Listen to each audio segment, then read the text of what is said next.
Hello, everyone. This is From Day One. Welcome to the webinar entitled Keeping Diversity at the Forefront During Crisis Times. Please welcome our co-founder and Director of Content, Steve Kepp. Hi, everyone. Thanks for joining. We'll be looking at a pressing topic today about diversity during crisis times, as we said. In our current series of webinars, we've looked at how to manage a remote workforce. We've explored what companies may look like in the near future, and we've talked about what makes a company a great place to work for, especially now.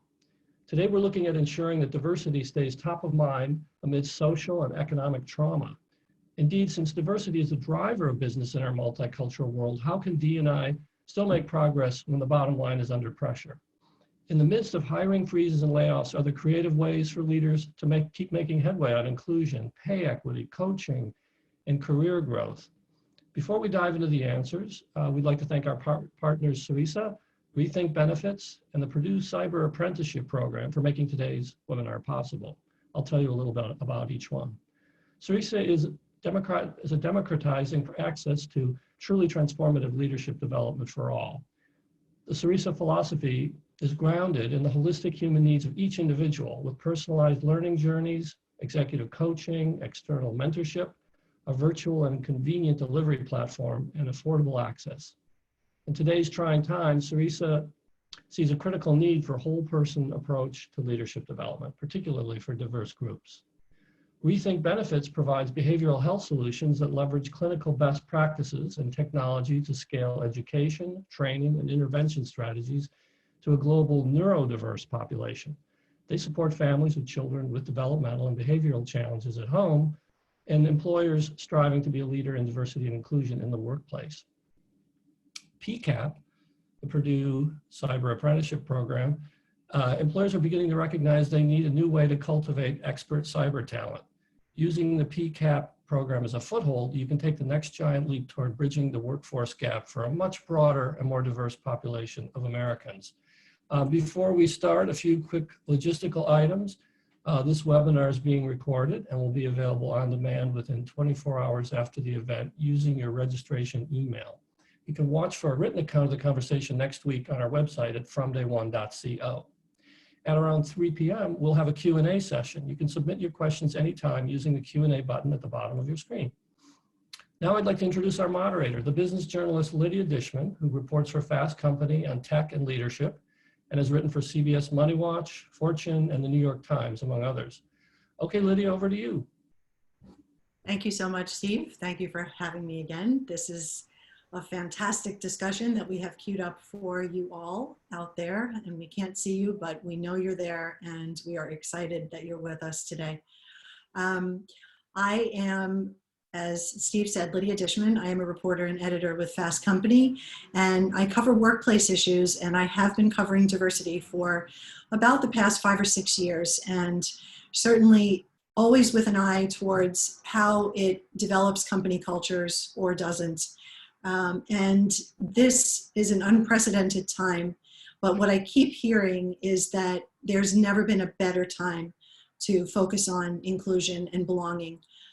It's certainly during times of crisis, people do need to come together, and that is a way to do it. So without further ado, I'm going to ask my panelists to introduce themselves. And as you go one at a time, please tell us all very briefly about your work, a bit of background about where you are in your diversity and inclusion journey, your career journey. Let's start with Anna.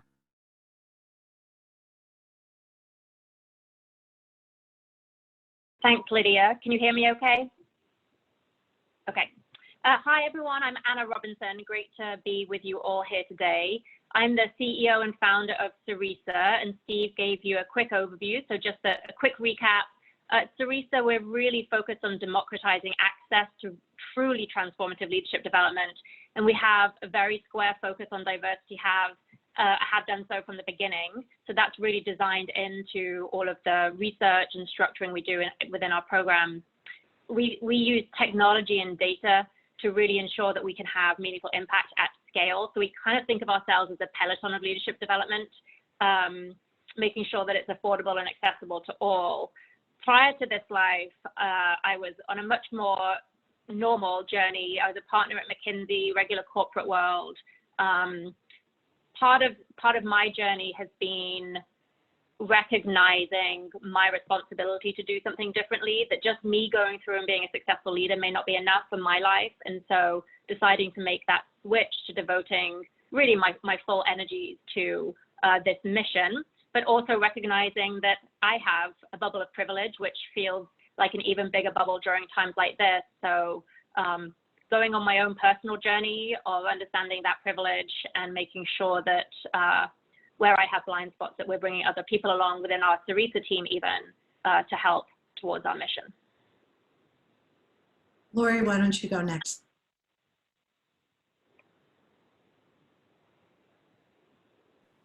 I tried the trick and it didn't work, but good afternoon, everyone. Lydia taught us a little trick on going unmute. At any rate, Lori George Billingsley, I'm the Chief Diversity and Inclusion Officer for the Coca-Cola Company. I've been with the company for 18 years. My background is in public affairs and communications, and I've been in the diversity and inclusion role for about 18 months, and it's been a fascinating journey. We are really focused on, we've done a lot in the diversity space, and now we're accelerating more in the inclusion space. And so I'm looking forward to sharing some of the things that we're doing during the panel. Hey, Carol?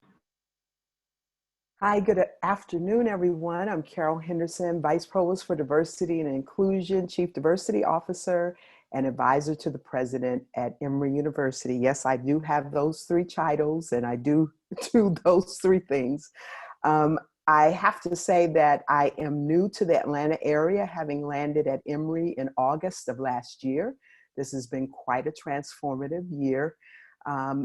Previously, I served at the University of Delaware as their inaugural Vice Provost for Diversity, and I had been at diversity I've been in diversity all my career, and I'll say that because I started as a professor of English and Africana Studies, and so I've taught over 2 decades.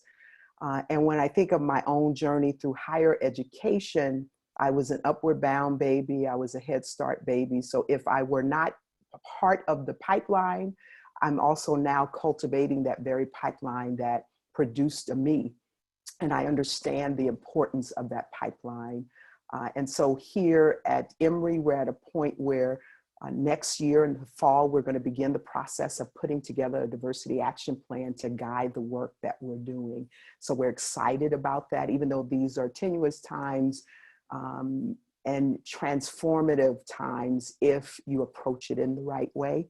I think it's ample time for us to look at how diversity, equity, and inclusion are integral to the infrastructure of higher education and to continue to live those principles. Thank you. How about Chad? Do you take the mic next?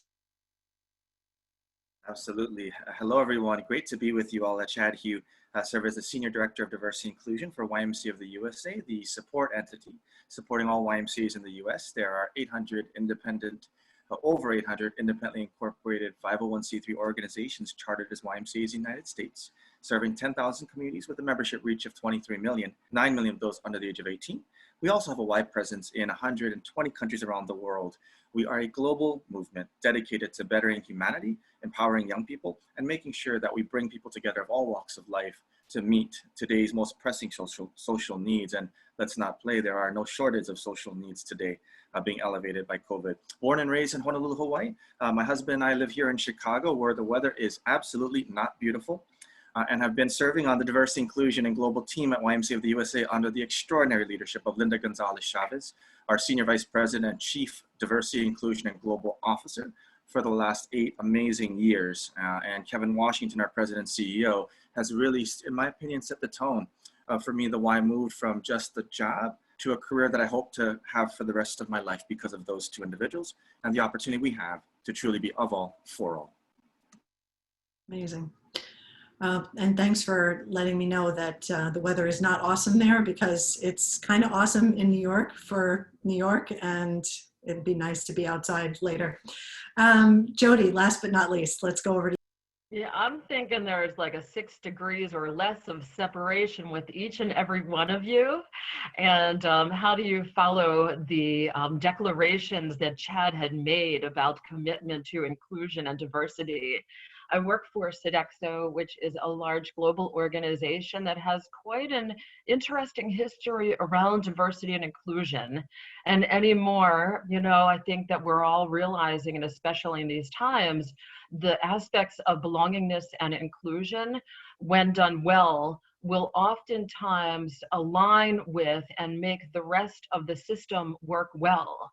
I personally, you know, starting career in human resources transition, I can't believe it's been close to 20 years ago, into the space when the Office of Diversity was launched based on a class action lawsuit that we have certainly learned so much from. So there's quite a bit of, I would say, maturity. And you know what I am finding in this time is it's time to get humble. It's time to get back to basics. It's time to almost be more one person at a time than it is to be trying to reach the whole, because every person counts. So I'll leave it at that for this moment. And thanks for having me on the panel. Thank you so much. And thank you for inadvertently giving me the entree into my next question. But before I ask it, I do want to remind the audience that all we ask for you to do here is to just keep an open mind. Diversity and inclusion is obviously very unique from person to person, company to company. So what you're hearing today, take what you can use, leave the rest behind. And we do encourage you to ask questions, and we'll try to get to as many of those as possible. Hopefully I'll be able to get ahead and help answer some of those within my set of questions. So with that, and piggybacking off of Jodi's response, tell me about how you're seeing in these last couple of months that most people have been working remotely. What have you learned about what aspects of inclusion and belonging have become more important? And have there any that have fallen sort of a little bit lower on the priority list? Not that it's not all important, but what seems to be bubbling up to the top? I'll let go round again and start with Anna.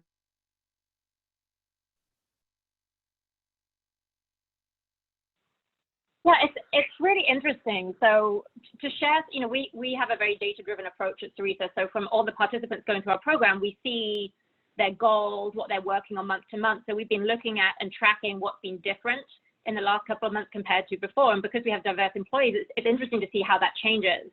So one thing that there's a lot of attention on out there in the global media is that the new focus that companies are having on well-being. And we're definitely seeing that continue to be a theme. And I think the nature of it is changing a little bit, both for individuals and their mental health needs. And increasingly what we're seeing is people in our program who are typically mid-career really worried about how to support other people, how to lead people who are facing mental health issues, what's appropriate and what isn't.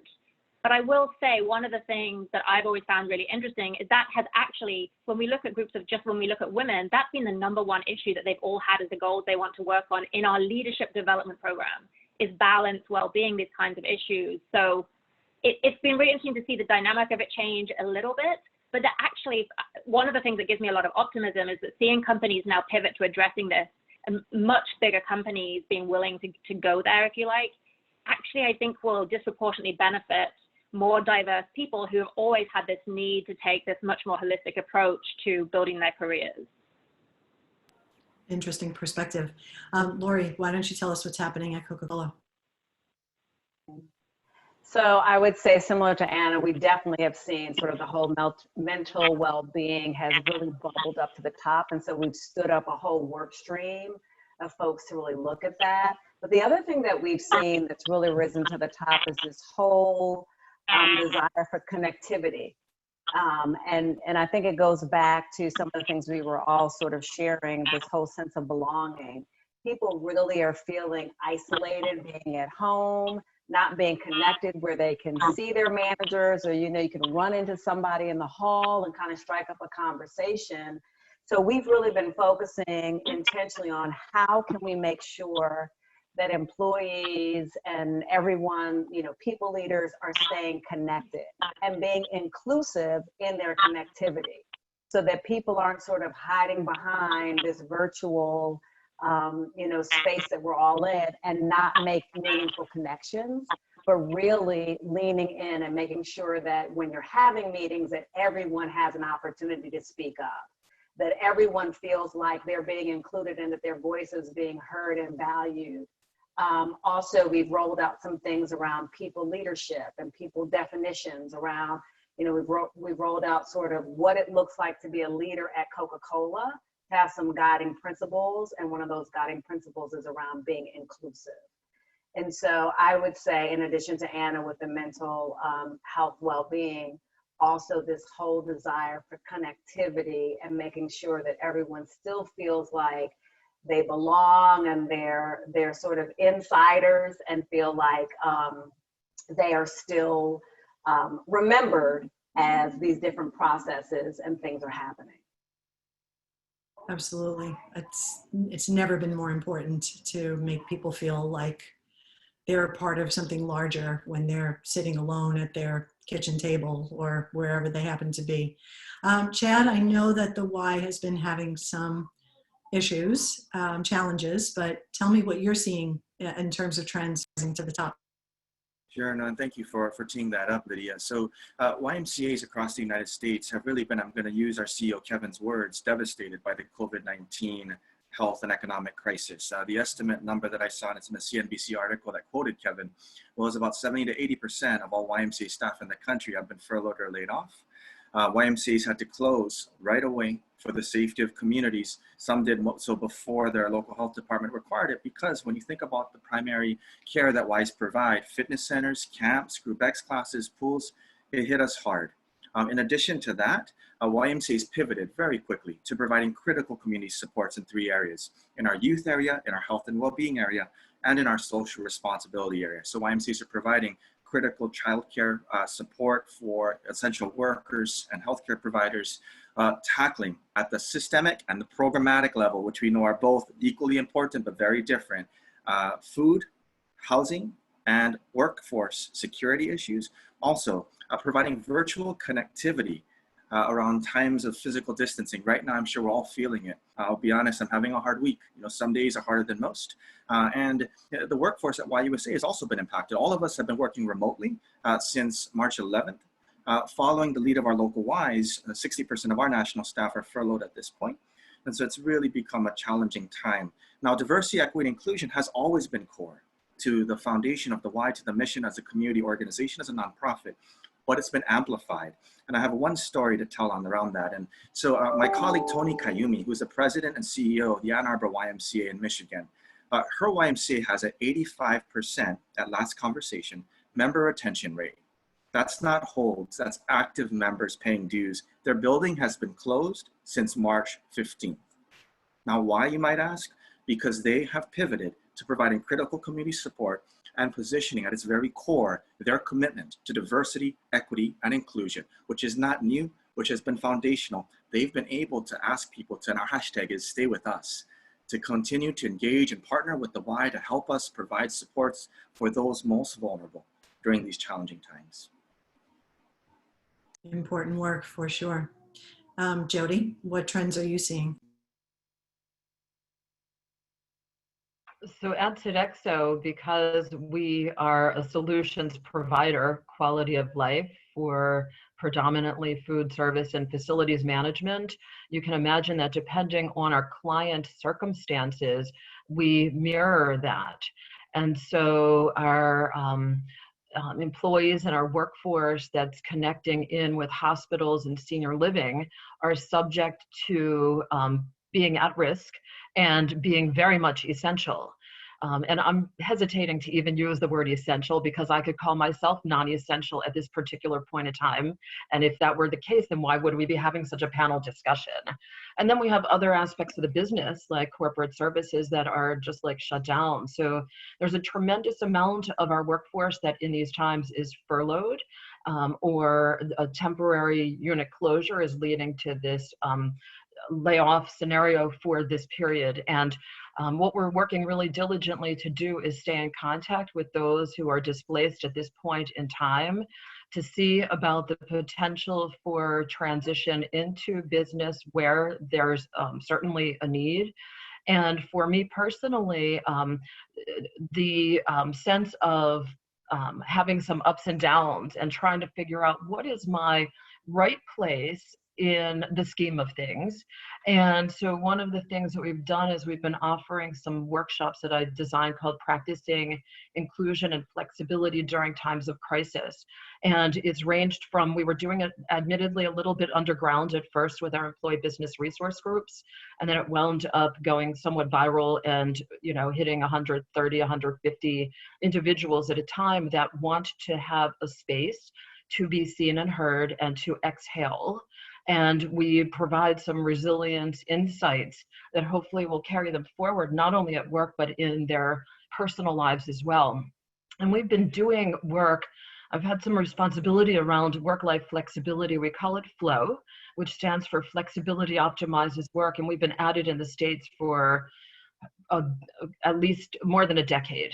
And there were early adopters and there were resistors.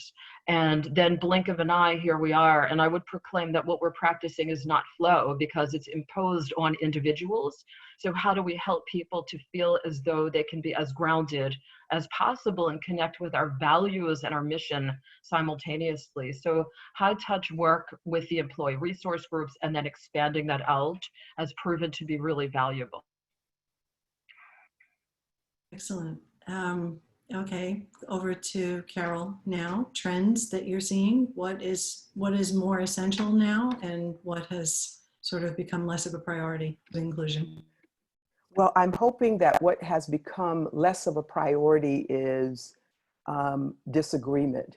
When I think over the importance of inclusion, because this pandemic has impacted communities differently, and we know that the African American community health-wise. So what has happened is the pandemic has exacerbated inequities that existed in systems. What we see in our area for inclusion is to make sure that students who had to move remotely quickly had places to go, had access to internet. If they needed accommodations, were accommodated. And community wellness.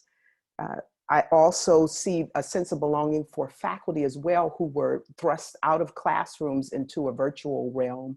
And that wasn't the way the semester started. And so having to be nimble and adaptive, to also be there for employees whose work may have attended to populations when they were physically on campus. And so how do we repurpose, for lack of a better word, those employees so that they are still employed and can take care of their families? So that when I think of inclusion, where do you put grief? We have people who've lost folks based on COVID-19.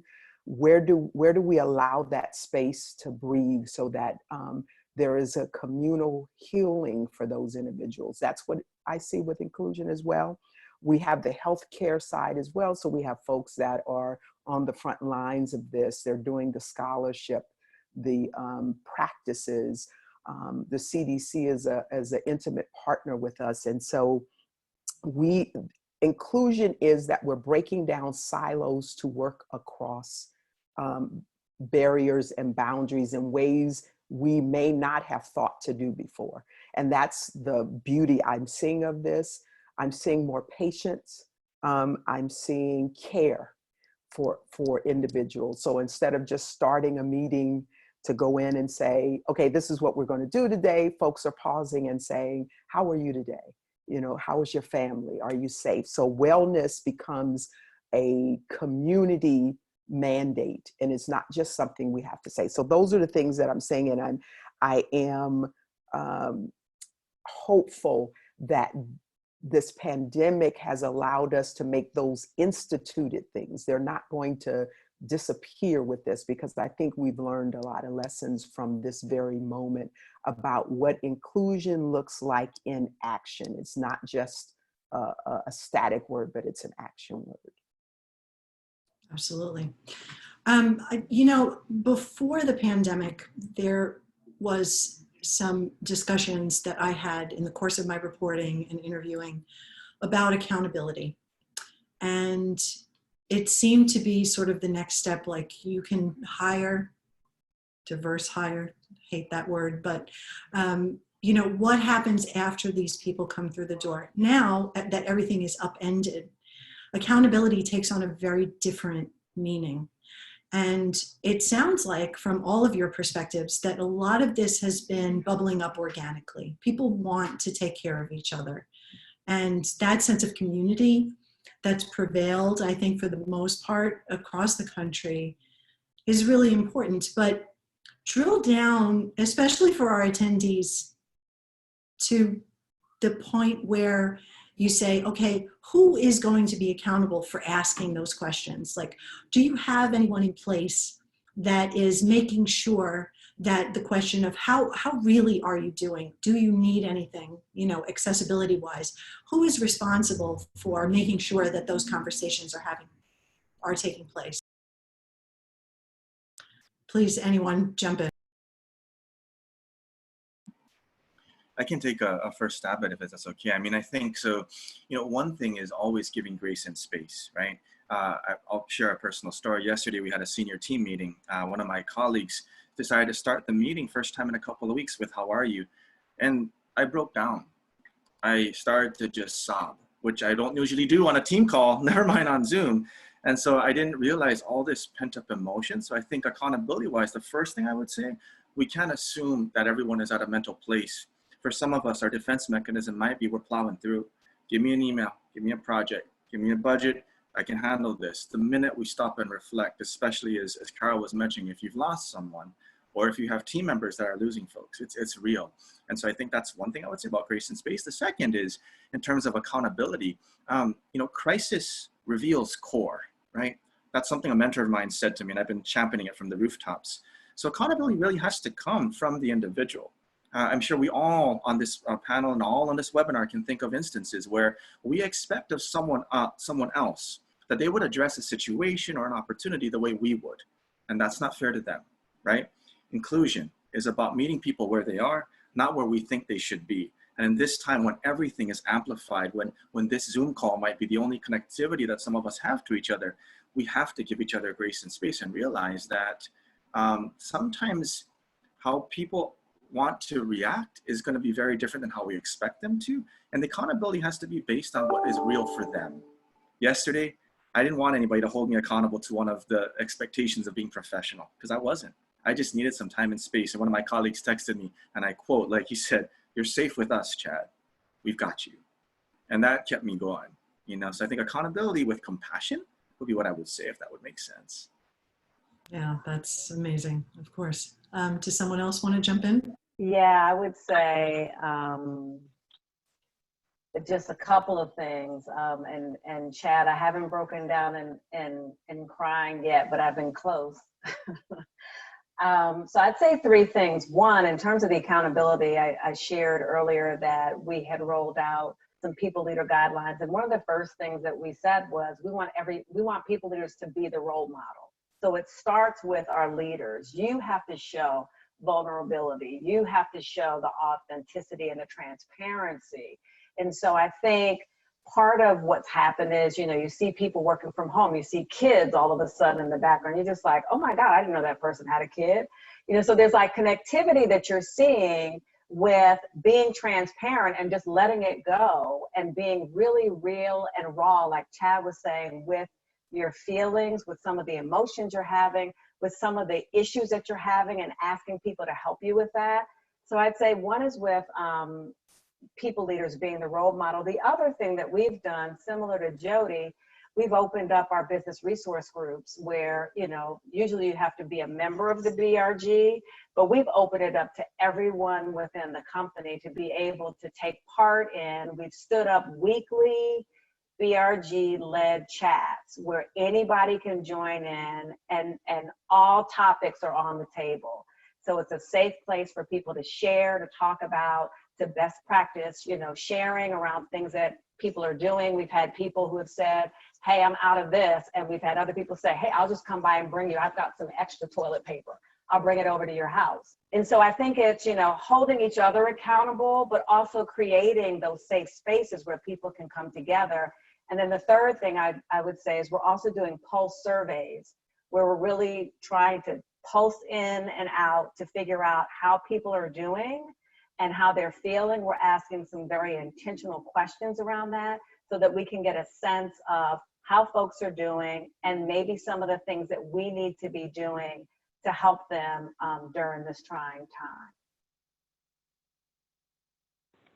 Anna, I build on the things that Chad and Laurie have already said, particularly the importance of the role modeling. We have a relatively small company, and I think as the CEO, the way that you take the time, and it starts really from the top down, to ask people how they are and mean it and allow space for the answers, even if that means half of the call is not what it was intended to be. That kind of release your agenda has never been more important. Frankly, with customers, every single person you're interacting with sets the tone. And I think the other piece that I've been learning as a leader is people don't always tell you what's going on behind the scenes. And we've always known that, but now other things are becoming even more valid. So somebody who's really upset about not being able to be in the office, just wanting to ask yourself, what could be the whole host of reasons that could be causing that? And even if you're not going to probe into that, just starting to be much more aware of what the range of circumstances could be in people's lives that are affecting their emotional stability, their safety, in ways that we've never really had to worry about as leaders, because it's not, their home life has been more separated. Definitely accepting productivity changes, things like that, in terms of understanding the impact of going through a shared trauma, which is how a psychologist would define this crisis. We actually did this webinar. This incredible psychologist who specializes in workplace anxiety, has worked with a lot of veterans around PTSD, and she did this webinar. We actually have it recorded. I'd be very happy to share it with anyone that wants to see it. It's phenomenal, and she does a good job of balancing the science with practical implications. And one thing that she was talking about is how we need to validate what we're feeling. I've had incredible moments of being irritable, fatigued, and I'm like, why am I feeling this way? And she was like, oh, that's exactly how your body should be reacting to this kind of trauma. Like, that's a very natural reaction. And I've been feeling guilty about it because I'm not as affected as badly as other people. And I'm hearing that all the time. And there's even now I'm hearing people being scared of asking how people are because they don't know how to handle difficult responses. But what she was saying is we don't need to solve their problems. We can just ask how they are, be with them, let them be seen and heard for what they're feeling, and encouraging people to do that. One super practical tip she had around being vulnerable as a leader, people were asking her a lot about, okay, I want to be strong and not add to the burden of my team, yet I want to be vulnerable and show them some of the pain I'm feeling.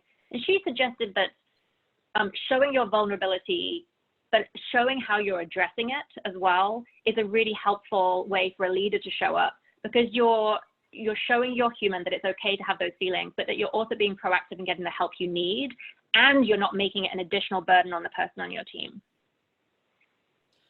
If you wouldn't mind, when you have the link to that, you can put it in the chat to go to all the attendees. I just want to pause briefly here for station identification. Steve has a couple of words to say before we move to the next topic. Thanks, Lydia. This is fascinating.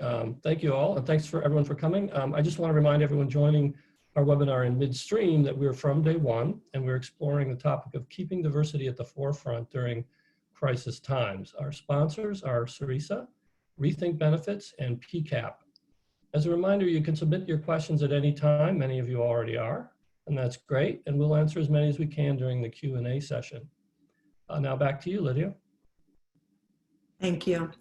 So with this in mind, we're talking about organic accountability. We're talking about community. We're talking about having space to hold space for others and have them feel okay to feel that vulnerability, and whether that's through more formal ERGs or just one-on-one conversations. But what I wanted to ask you, and this can be a little bit more challenging because these are tough times. And while we always hope that the better angels of our nature will prevail, sometimes when your back is against the wall, you are going to act in a way that may not make you proud down the road. And that can come for a variety of reasons. So what are you seeing in terms of, have there been any instances, let's say, of microaggressions or instances of lashing out in a prejudiced way? I mean, we've certainly seen news reports of this, and I have to believe that this is sort of infiltrating all teams everywhere because of what's going on. And I see heads nodding, so I'm gonna turn this over to Carol because she was not at the beginning. I knew that was happening. I knew that would happen. So I have seen people not be their best selves. And as I've always said, the tongue plays the record of the heart. And so what I've seen is what has been at the surface bubbling. People have used this as a moment to create dissension, whether that's on national or local levels. We at Emory I organized with alumni relations an anti-Asian violence and harassment webinar to talk about what people were feeling and what were some of the recommendations to create allyship across different groups of people who have been impacted by COVID-19, but also by racism or any other ism that has reared its head. And that was well received. And I think as well, the Aubrey murder that has really just kind of galvanized the country to occur at a moment like this is trauma on top of trauma for some communities. And to, again, create space for that, affirm that. I sent out a newsletter to the community to affirm that and to say that there are some of us who are grieving that. I'm the mother of a gorgeous African-American son, and this happened right before Mother's Day this week. So it was a little heavy for our campus community. And so to address it, but to also pivot from it, because what my message to the community was, we have to create spaces on our campus for courageous conversations about how the entitlements of some can become the death of others. And so what does that look like? And you have to call things what they are. If it's violence, if it's hatred, if it's racism, if we're going to be better. And if you can't do that on a campus of higher education with people we're engaging for impact to go out and transform the world, then we do them a disservice.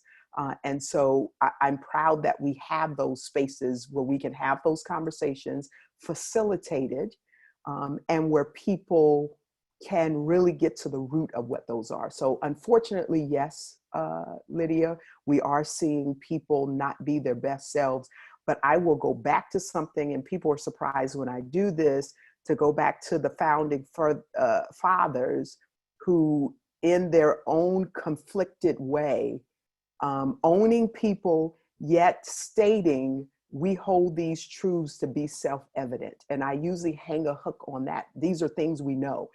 All people deserve the right to be treated, valued, appreciated, and we can't waver from that. And if we do, then we're not living up to our ideals, and the human fabric will continue to be frayed. Chad, I also saw you nodding when I was talking about this, so I'll turn this over to you. Thank you. No, I think Carol said it perfectly, and when we really think about the microaggressions, let's take a step back, all the way back, like Carol did, back to history, right? There's a reason that race, income, geography, these dimensions of diversity in the United States of America have long been the foundation of our isms, of our challenges. And so when we think about why it took 2 months for Ahmaud Arbery's case to even become on our radar screen, when we think about the number of Asian American and Pacific Islanders facing, Chinese virus, my husband and I, we can't even go shopping without looking over our backs and making sure that that's not actually the reason somebody coughed or somebody this or that. But it's all people, right? Racism affects us all. Race is a dehumanizing social construct that puts all of us into buckets. And during a time like this, during a global health pandemic, it's just amplified. But the reason why is if you think about systems change, and the why, this is what we're trying to look at. Every Y across the country in its own way, at its own pace along their own systems change and inclusion journey. The system of the United States of America was designed to pit oppressed groups against one another.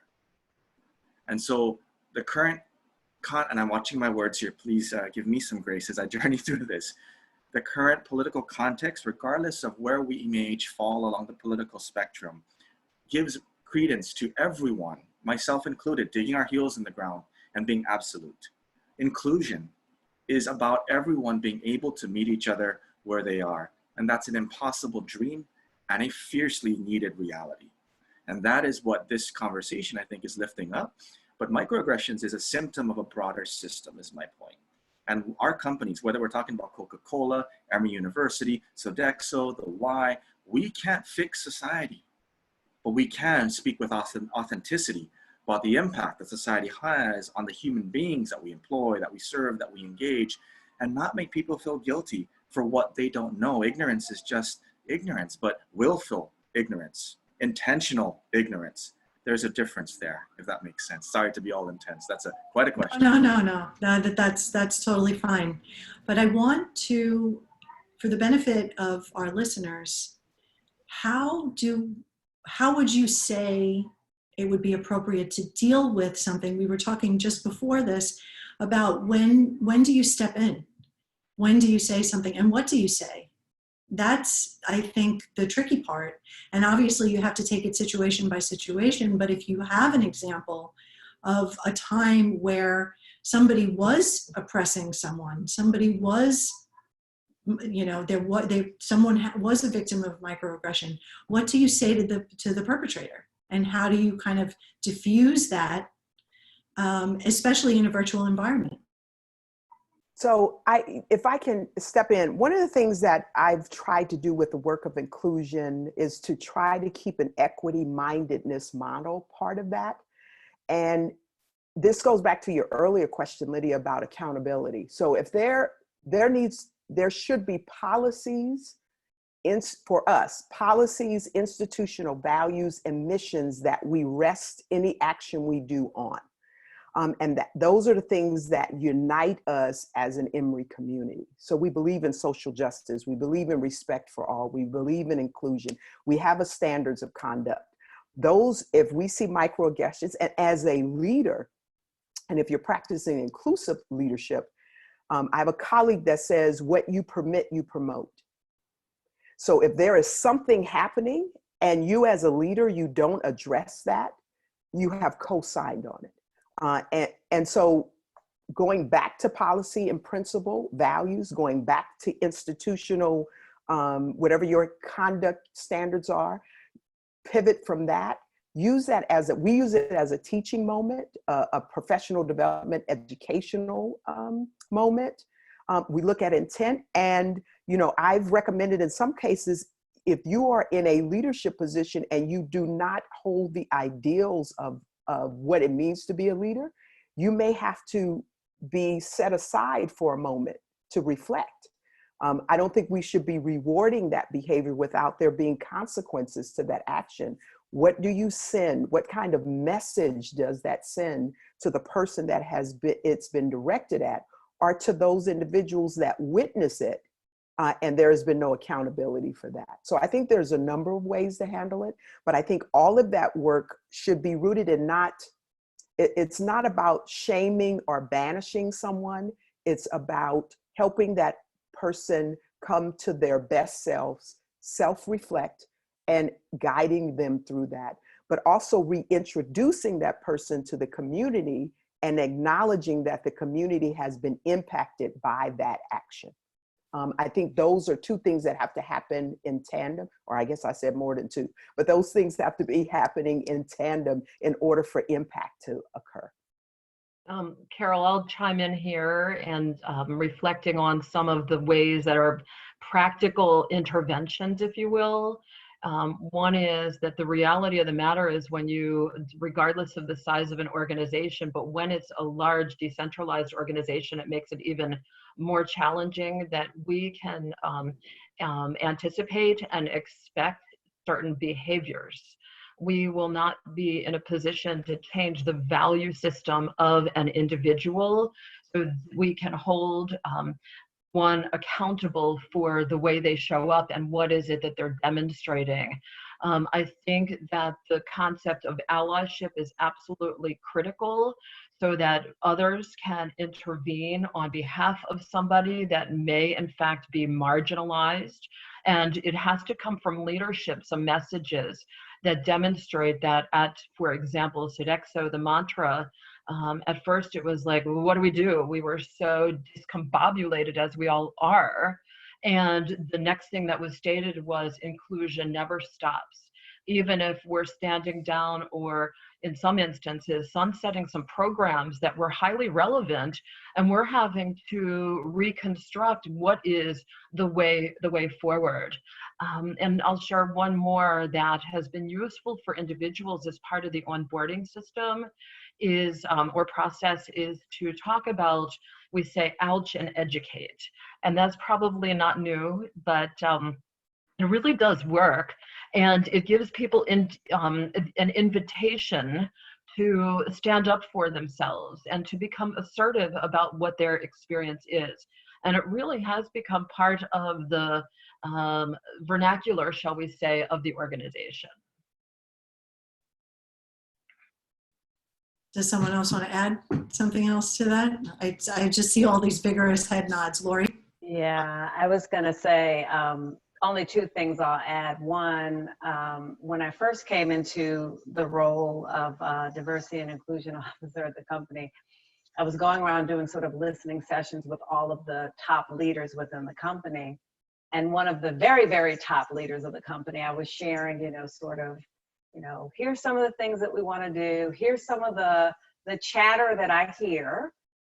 Chatter was a nice way of saying, people who maybe push back on some of the things that we're trying to do. And this person just looked at me like with like a dumbfound look on their face and was just like, what do you mean? Like, what do you mean? What do you mean? What kind of conversations are happening? So, I kind of shared, and he was just like, well, they just have to get over it. And I was like, okay, this is one of the head people saying you have to get over it. So I'm taking that and running with it.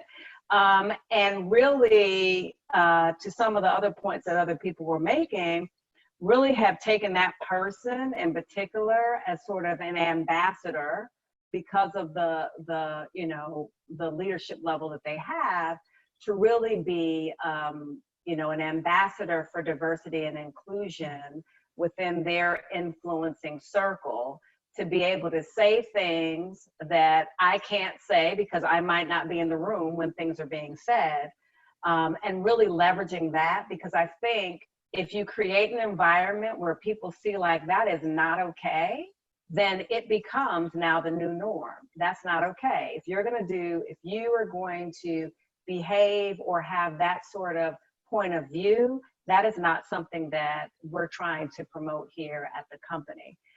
So that's one thing. The other thing that I would just say is I also make sure that, and I'm sure all of my other colleagues that are in the CDO space, you have employees who come to you all the time asking you questions or saying, here's a situation that happened with me and my manager.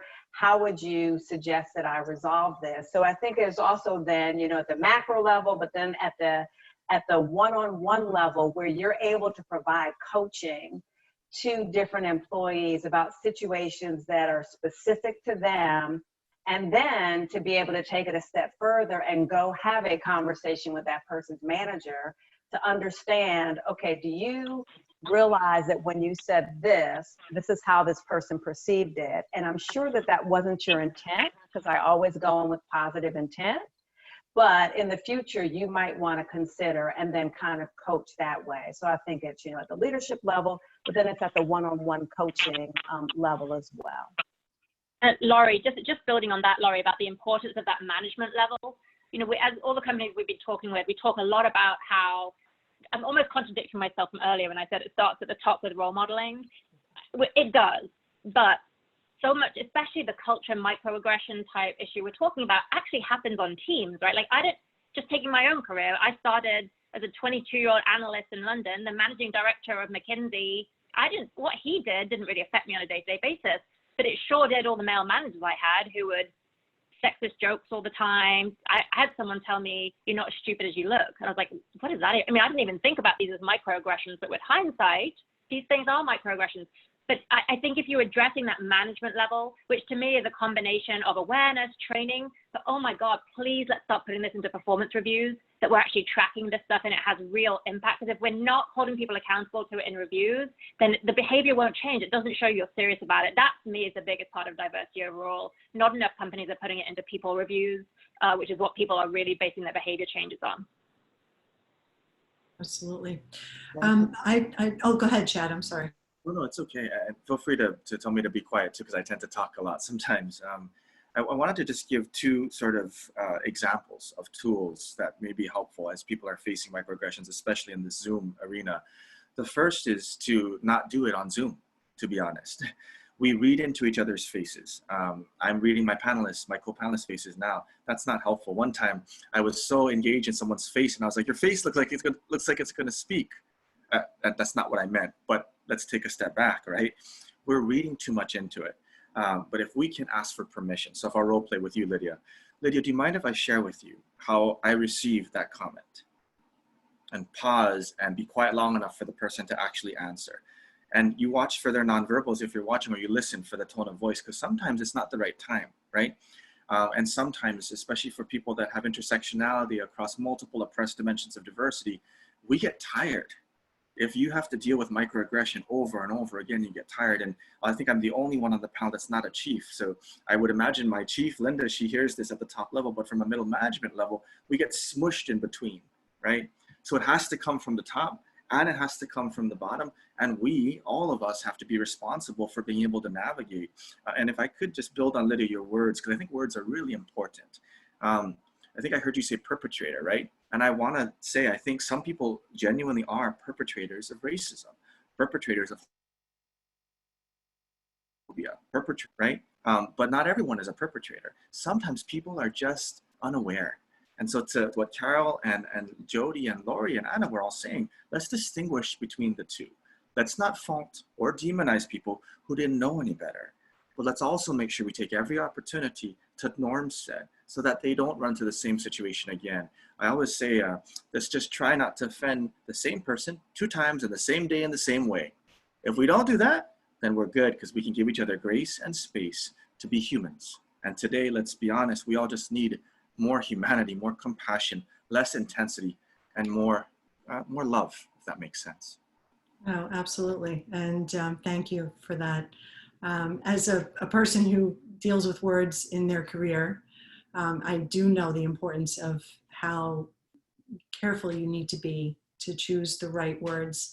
And, you know, coming from a place of privilege myself, I stumble many, many times, and I do ask for that grace and space always, because I only know what I know, and I'm trying my best to learn, but I see it through my lens, and I know I have biases, and I do so appreciate you saying that, because it is important to me personally, but I'm hoping that other people will listen and take that to heart as well. In just a quick other question that I had, in terms of development, you know, we're talking about leadership and top down and bottom up. I do want to hear how this crisis has turned into something of an opportunity to make organizations more equitable in leadership. You know, I kind of hate this phrase, never let a good crisis go to waste, but we do have an opportunity here to achieve some more equality, both when we are ready to hire again and also to develop the people who are currently with us. So can you all speak to what leadership development opportunities are happening in your organization? What types of mentoring and sponsoring are going on currently? I'll chime in here. At Sodexo, we are recognizing the need to spend more time and energy with figure it out. How do we connect with our frontline employees, which is such a strong and large and essential contingent of our workforce? And in years past, we invested in managers with the intention that we position our managers to do good work and to be appropriate, but yet that connectivity that we're finding in these times through a text campaign where people are displaced, and we have a round the clock almost hotline where they can, like we're pushing messages and then having people on standby that can speak both English and Spanish, so bilingual, in order to be responsive to the needs of our displaced workers. And I can only imagine that that's going to go a long way post-pandemic, whatever that even means.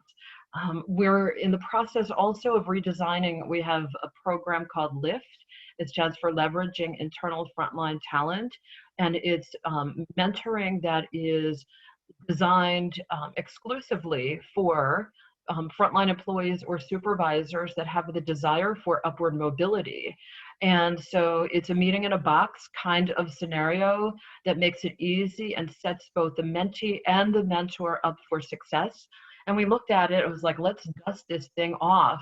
And by golly, you look at it again, it's like, what were we thinking 10 years ago when this thing was designed? This is so not conversational. So we're looking at redesigning and I would say up-leveling the work that aligns directly with our most important talent. So if I can chime in, as you were speaking, Jodi, I was just thinking of, for us in higher education, we are responsible for a pipeline of talent.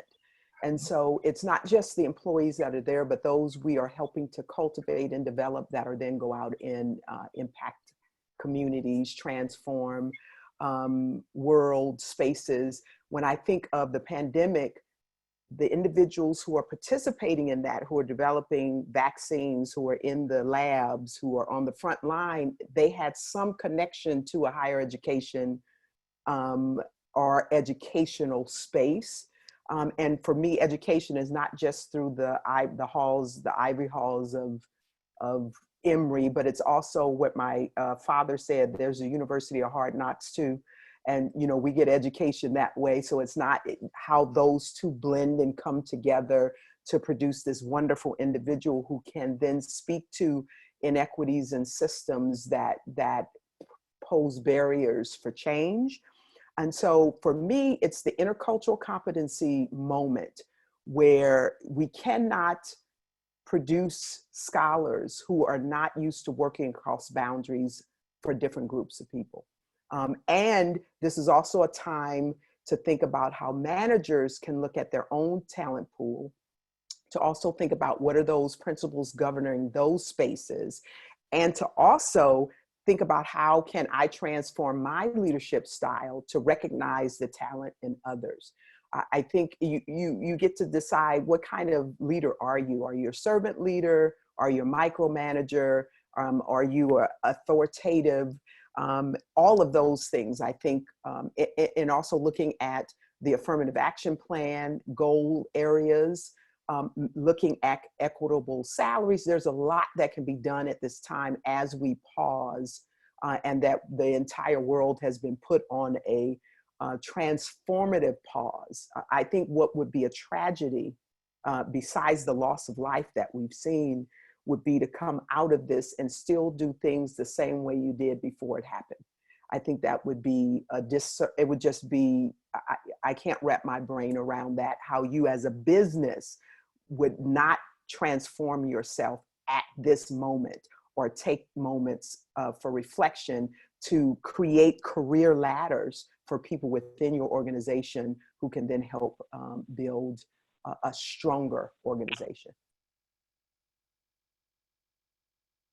I want to make sure that we have enough time to get to as many of the audience's questions as we can.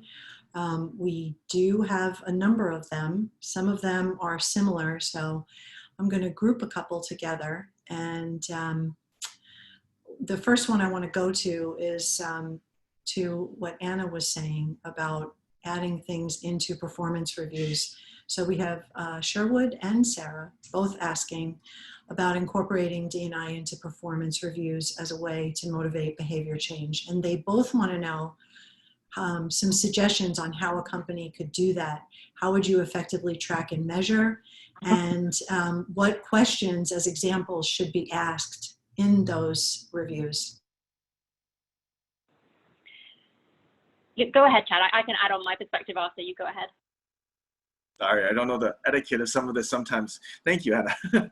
We're all learning. No, I think the reason I raised my hand quick is because I don't think metrics in performance reviews is the place to start, right? I think the first place to start is to make sure that the organization or the education institution has a diversity, equity, inclusion strategy. There has to be a behind the scenes of why that would be incorporated. Otherwise, all it is just stuff that's thrown in. Some supervisor gets some bullet points in an email and told to put in, and it might mean nothing to them. So that's the first point, part of a larger strategy.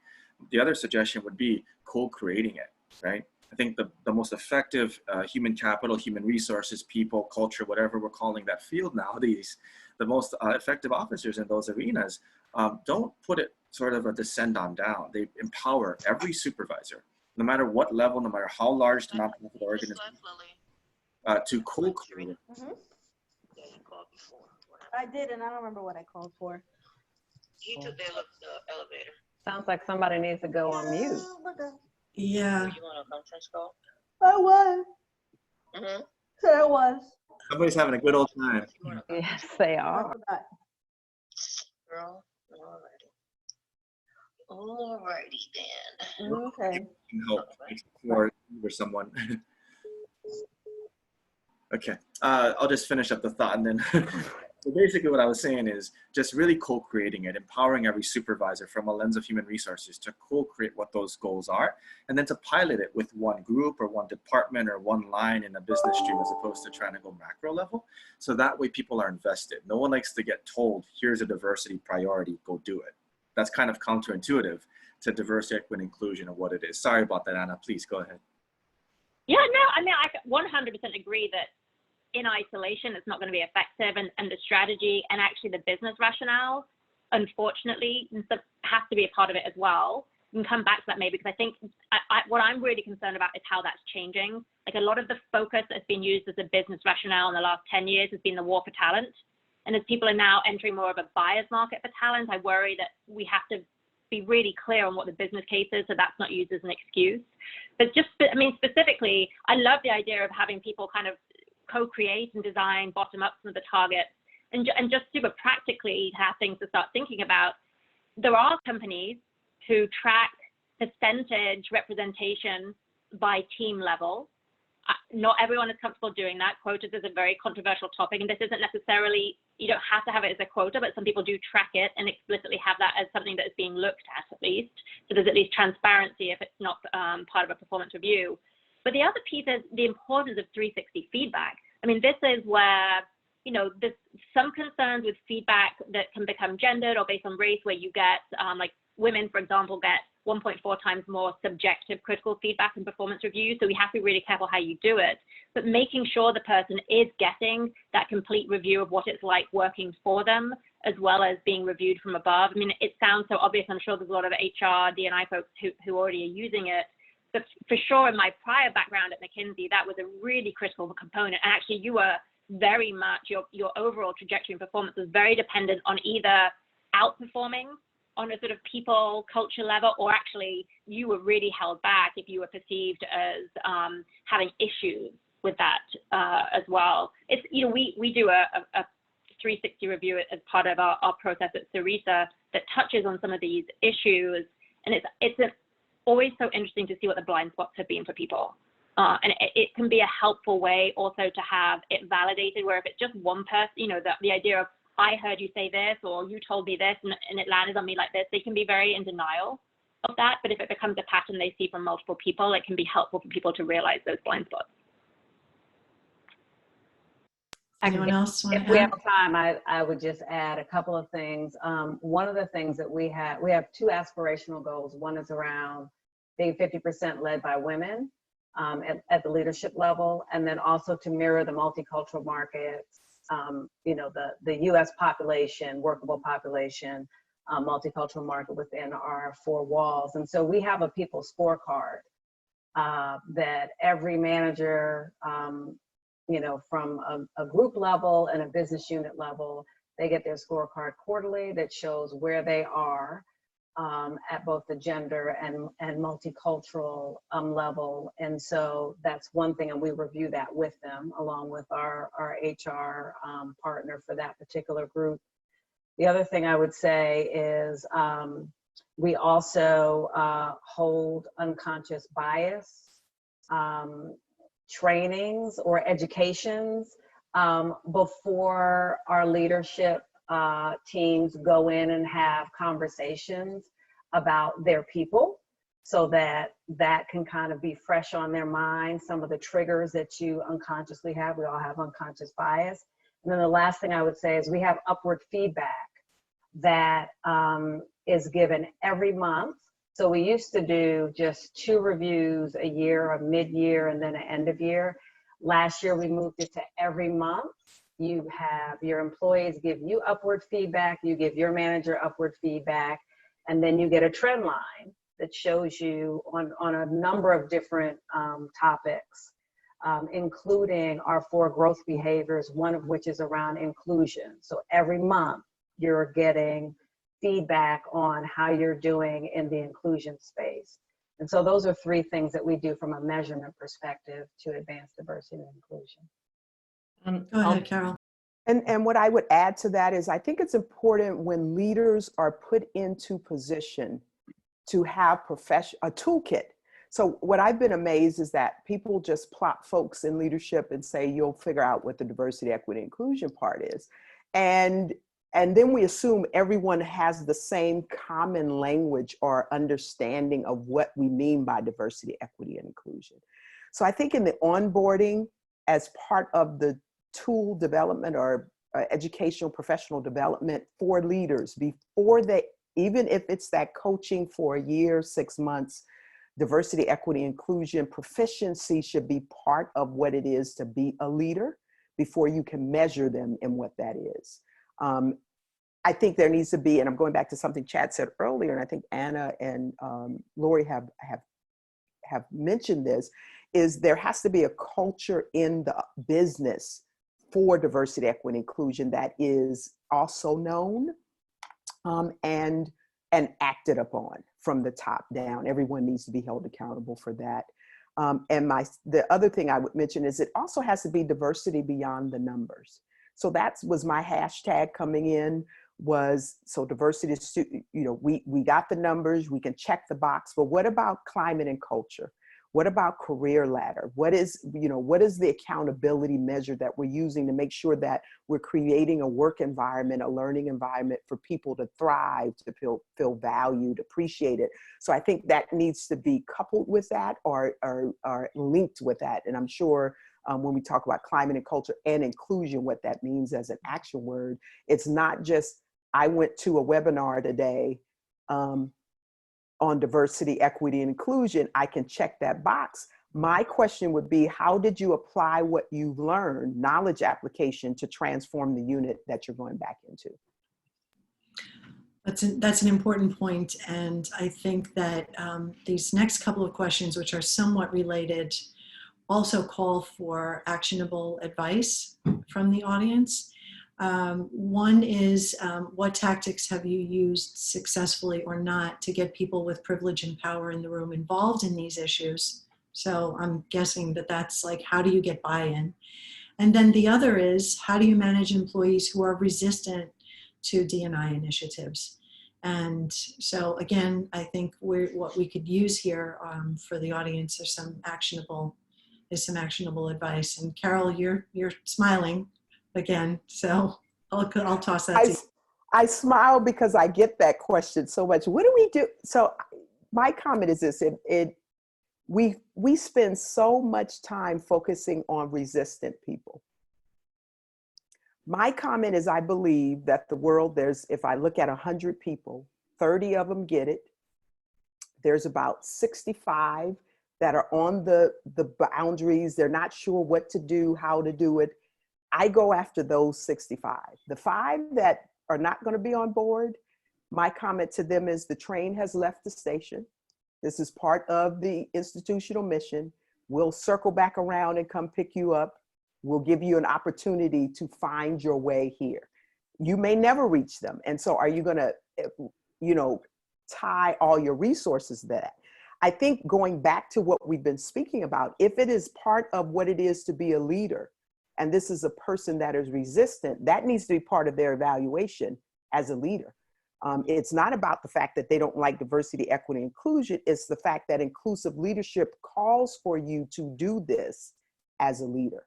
And so that's my strategy in connecting. Everybody's not going to arrive at this nirvana moment that diversity, equity, inclusion is important at the same time. So you have to give room for that evolution as a person.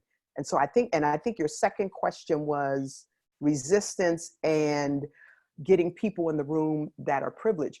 We're all privileged sitting around here speaking on the webinar. I mean, I was a former mother on AFDC, grew up that way.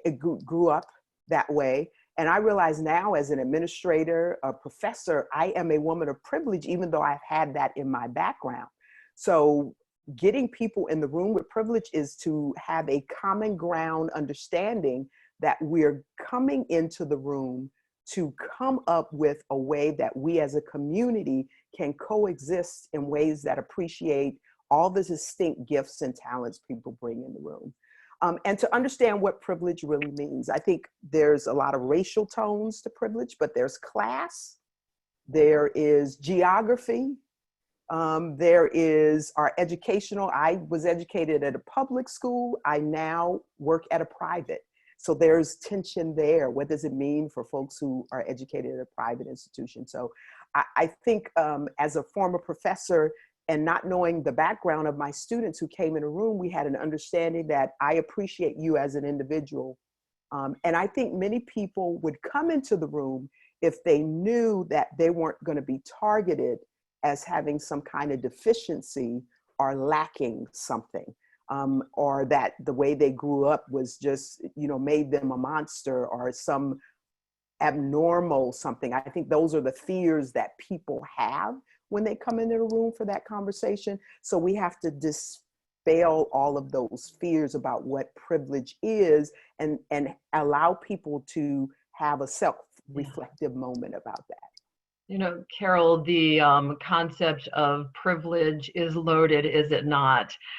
Even the terminology and considering what might be deemed as systemic advantage is sometimes an easier pill to swallow. Not that we want to sugarcoat. And at the same time, how do we meet people where they are? We've had some success, and bearing in mind Sodexo is a global organization, so there are cultural nuances to the work that we're doing on so many levels. Catalyst and White Men is Full of Diversity Partners, Bill Proudman has done, both entities have done excellent work with the organization at very senior levels in somewhat of a fishbowl experience where people can feel that there's safety in having the conversation and really in that environment where let's create inclusion at the top as well. And that being said, one of the ways that I have found to be most successful in helping individuals to join forces is to move into executive sponsorship. So each of our employee resource groups has an executive sponsor. We have an amazing executive sponsor for our diversity council that we call our inclusion community. He talks about take a vow, which is, are we giving employees voice? Are we providing opportunities? And are we also generating meaningful work? And I just love that so much because it's something that a little bit of an acronym that anchors us in, are we behaving in a way that enables such a thing to occur? the connection points cross employee resource group so that we're not living in silos. Gosh, we have enough silos from a business segment standpoint that we're busting, and we're seeing those silos busting in real time. And we have been modeling that through the connections cross employee resource group for many years as well. If I can build on what Jodi is saying, so I think, you know, one of the things is to really distinguish between beliefs and behaviors, right? Everyone has their own beliefs. That is, people may have beliefs that are rooted in isms across all dimensions of diversity. But when those beliefs translate into behaviors, then as a company, as a business, as an employer, we need to start getting very clear on what are the behaviors that we don't allow. I see where sometimes we get a little twisted is we try to govern people's beliefs. And I don't know about you on the webinar, but I don't like being told that what I feel or what I believe is wrong, even though people try to tell me that all the time. That is a beautiful cat. And so we want to distinguish between beliefs and behaviors. And I want to give a specific example. So for me, like I mentioned before, my husband, so that implies I'm gay. I have colleagues in both in the Y and in some other organizations that without knowing my sexual orientation will sometimes make comments around my sexual orientation, meaning, oh, you know, well, I believe that people are gay, and these are the words I hear, not my own, are an abomination. You're going to hell, sometimes people will say. And I have to practice what we collectively as D&I officers preach, and that is meet them where they are. And 9 times out of 10, the intent is not bad. And so what I try to do to model that is to say, I really appreciate that you feel safe enough with me to share that. Do you mind if I share something with you? And sometimes I don't actually share the gay part. I said, pick something else if I feel like it's going to go awry. But if I feel like there's an opportunity, I'll say, well, my husband and I have really struggled because we both have come from communities where faith is or was something that was crucial and key. And so when we make it about ourselves, human connection can bridge the divides of the biggest chasms of inequities, of exclusion and of isms. But if we don't all try to lean into that, even if we're tired, even if there's a global pandemic, even if it's a 10,000th time today that we've had to educate someone that someone once told me that if I was Oriental, and my smart aleck remark, I wanted to be like, well, I'm not a rug. So that's, you know, my own identity. Then I met a colleague who identified as Oriental. Like, exactly, Laura, that was what I said, right? So how do we create a space that really separates out beliefs from behaviors and then honors the unique identity, the beautiful, unique tapestry of humanity, not just when it's like us, but more so when it's not like us. Does anyone else want to add anything to that? Otherwise, we'll go to the next question. This one was about hiring and what the priority is for bringing in diverse candidates, and has that changed during the pandemic? I think, you know, we touched on the fact that this was an opportunity to create equity. So if you all have any thoughts about when your companies are hiring, what that's going to look like.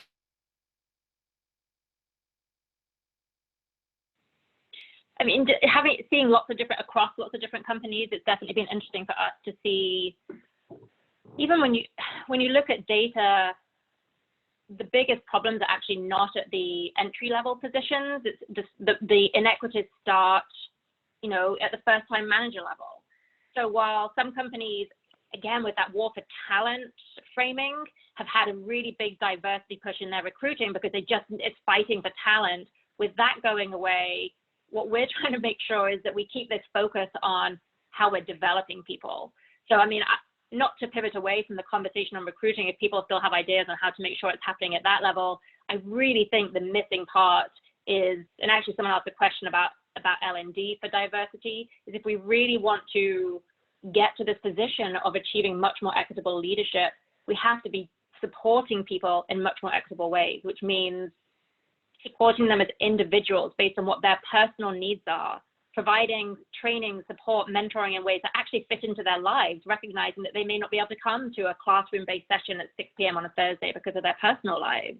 So the person they want to learn from doesn't have to be a white male executive, that different people can have much more effectiveness learning from different people. So I really regret that the L&D industry has not caught up in terms of finding ways to help support the D&I mission. And would, you know, absolutely not to neglect the importance of recruiting, especially actually to more senior positions with a diversity mindset, but making sure that as that war for talent lessens, we still make sure we're getting the best talent through to leadership by really making it a path for everyone. Well said, Anna. I mean, I agree with that. I also think that just to pivot on some things you've said about talent development within the pipeline, and having real cogent conversations with leadership about what your management team looks like and how do we begin to think of ways to include others in that conversation. There's modeling that I've seen where at the previous institution I was at, they developed a mentoring program for administrators who wanted to move out of their administrative position and paired them with a person in a position that was in leadership that they liked or thought they would want to move in. And they worked together for a year. They met once a month. They had conversations about what that position looked like, what it would entail, what kind of educational development they would need, professional development. They would ask real questions about what the job really was, because sometimes people look at it from the outside and it looks glamorous until they see what the day-to-day is, and then there's a different conversation. So I think mentoring and pairing with that. I think you also have to be intentional with recruitment. So for us, there were things such as, what does your job advertisement look like when it goes out? Does it even talk about the diversity, equity, and inclusion principles of the business you're trying to recruit people in? I'm amazed that people are surprised by the talent they don't get. And then you look at the job advertisement and you understand why, because the language is not there. Also, you have to build relationships with the populations that you want to recruit from. Talent is so let me just be frank, historically underrepresented and underserved individuals can go anywhere they want to in the world to work. That means they have a choice. And people don't want to go places where they're going to come in the first day and then leave in a year because the climate and culture is so toxic that they're going into.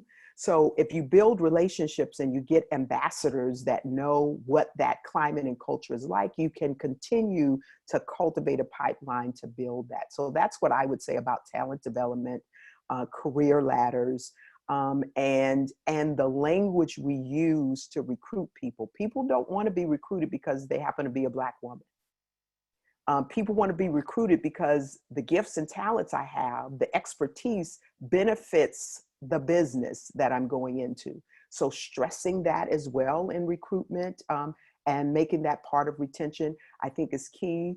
Retention also, when you're thinking about, even though this COVID market is going to be tight, understand that retention is part of keeping an eye on your talent and understanding when they are being recruited away.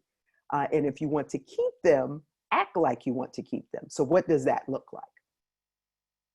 And I would just add a couple of things, because to Carol's point, it's interesting, right? Now people are home. So there is a whole retention piece that people need to be mindful of, because everyone's home. They've got time to think about, do I like my job and do I like the people I'm working with? And hey, maybe this is a good time for me to, answer that call from those recruiters who are calling me. So I think that's a really valid point. There's just a couple of things that I would say that we're making sure that we're still doing as we're hiring for some key roles, is making sure that we continue to have diverse panels and diverse slates. That's something that we automatically have and continue to do. We are making sure that our job descriptions have neutral language in it, so that kind of removes some of the barriers when people are reviewing jobs. We've also, to Anna's point, from a learning and development perspective, we've kind of democratized learning. We accelerated launching LinkedIn Learning across our company globally. We advanced it because of the current pandemic.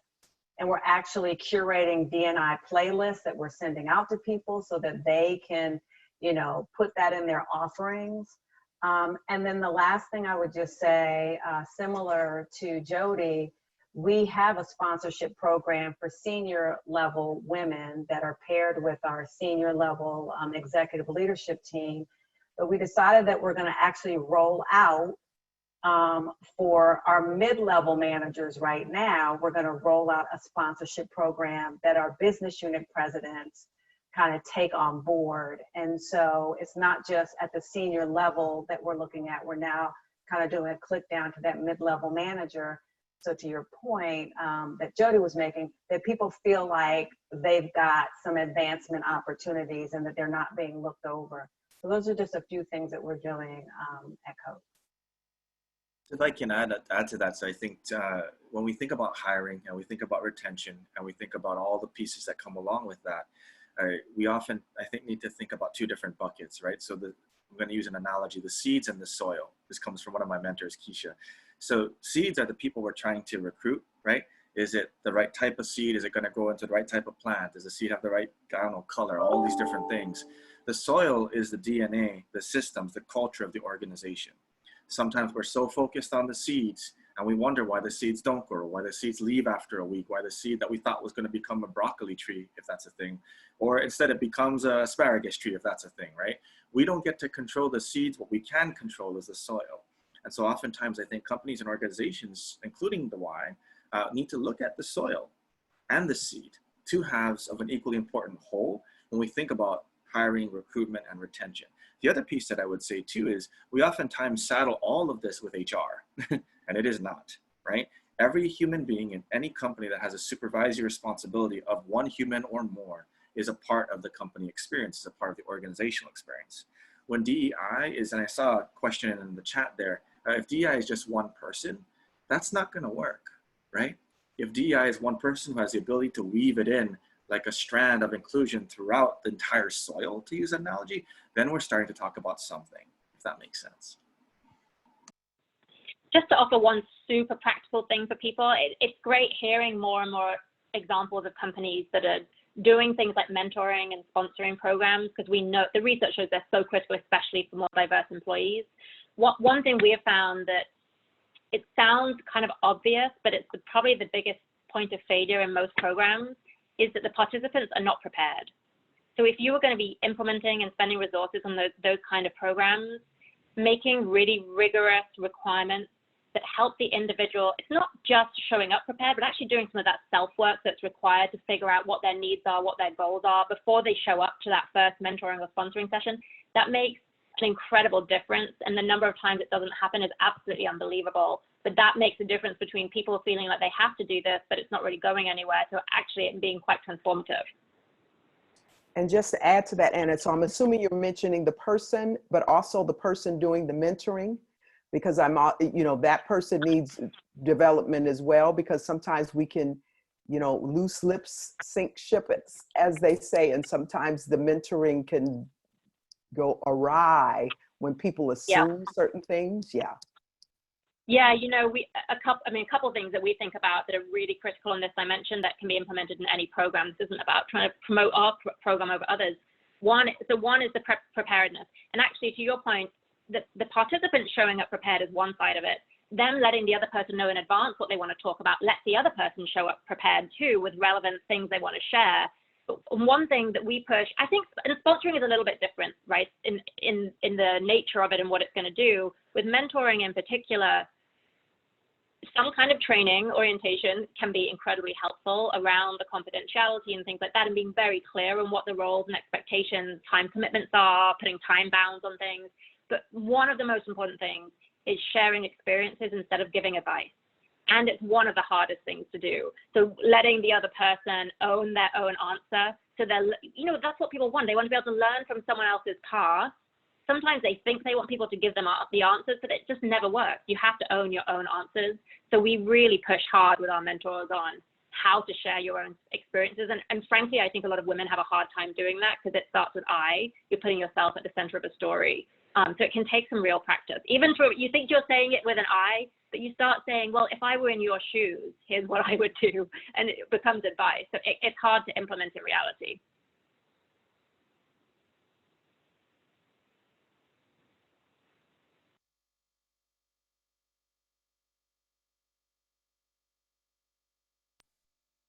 Lori, I can't hear you. You're on mute. I was watching Lydia talk. I thought she was trying to say something, and I was Yes. telling her she Yes. was on mute. Yes, I told you it happens every single time.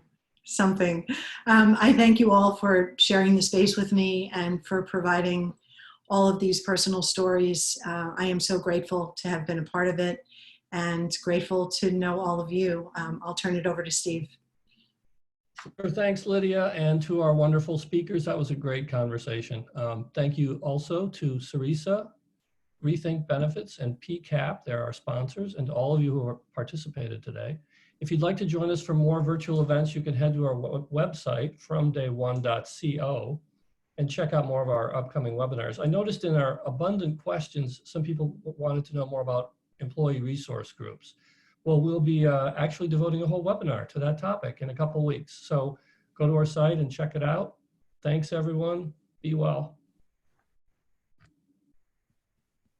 Thank you. Thank you so much. This has been Keeping Diversity at the Forefront During Crisis Times.